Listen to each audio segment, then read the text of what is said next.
పదవులు మీకే, పైసలు మీకేనా అన్నా. ఎవరినన్నది? ముఖ్యమంత్రి రేవంత్ రెడ్డిని అంటే నాలేదా? నాకేమర్థమైందంటే 20 నెలల నుంచి మన మునుగోడు నియోజకవర్గంలో రోడ్ల కాంట్రాక్టర్లకు, దేనికి బిల్డింగ్ కట్టిన వాళ్ళకు, సీసీ రోడ్లకు, దేనిలకు ₹1 మీద వస్తలేదు. నేను మంత్రి దగ్గర పోయి అడిగినా రాలే, 100 సార్లు తిరిగినా రాలే. కాంట్రాక్టర్లు ఏమో ఒలిగొండ చౌటుపల్లి రోడ్డు చేస్తే కాంట్రాక్టర్ టెండరా, అగ్రిమెంటా, ఎన్ని రోజులు అయింది? మొన్న సంవత్సరం కూడా రాలే.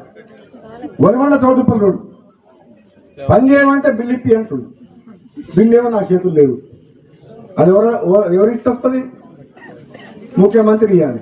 నేను ముఖ్యమంత్రి ఉద్దేశించి అదే అన్నా, ముఖ్యమంత్రిని విమర్శిస్తలేను, పార్టీని విమర్శిస్తలేను.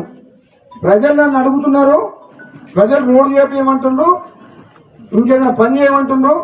పదవులలో మీరే ఉంటుండే, పైసలు మీరే తీసుకుంటుంటే, మీ నియోజకవర్గం పోతుండే, పదవులు కూడా మీకే ఉంటాయి. కనీసం నాకు పదవి అయినందుకు కనీసం పైసలు రాదంటున్నాను అనాలన్నా వద్దా? పదవులు మీకైనా తీసుకోరు, పదవులు మీరు అనుభవించినా పర్వాలేదు, మాత్రం నాకు అన్యాయం చేసినా పర్వాలేదు, కానీ మా మునుగోడు నియోజకవర్గానికి నాకు ఎన్నుకున్న ప్రజలకు అన్యాయం చేయకుండా ఈ మునుగోడు సహకరించమని చెప్పింది. నేను ఇంతకంటే మంచి ఎమ్మెల్యే ఎక్కడ దొరుకుతుంది? దొరుకుతాడు నాకైనా మంచోడు? చెప్పరు. మీకోసము నాకు అన్యాయం అయినా పర్వాలేదు అంటున్నా, కానీ ఈ మునుగోడు నియోజకవర్గ ప్రజలకు ఈ అభివృద్ధికి ఆటంకం కలిగించకుండా నిధులు ఇవ్వమని అడుగుతున్నా. మీరు ఇంత మంచిగా ఓడతారమ్మా,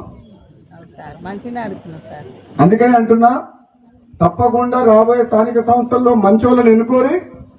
ఎందుకంటే మంచోళ్ళని ఎన్నుకుంటే కొంచెం నేను కొట్లాడుతున్నా ఏమంటుంటారని, లేకపోతే మళ్ళీ ఎక్కడికైనా పోయింది అనుకో, రమ్మంటే మళ్ళీ ఎన్ని పైసలు ఇస్తామని అడుగుతారు, మళ్ళీ బేరం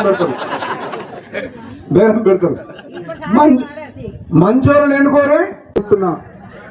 పదవి అనేది అధిష్టానం నిర్ణయం తీసుకుంటుంది.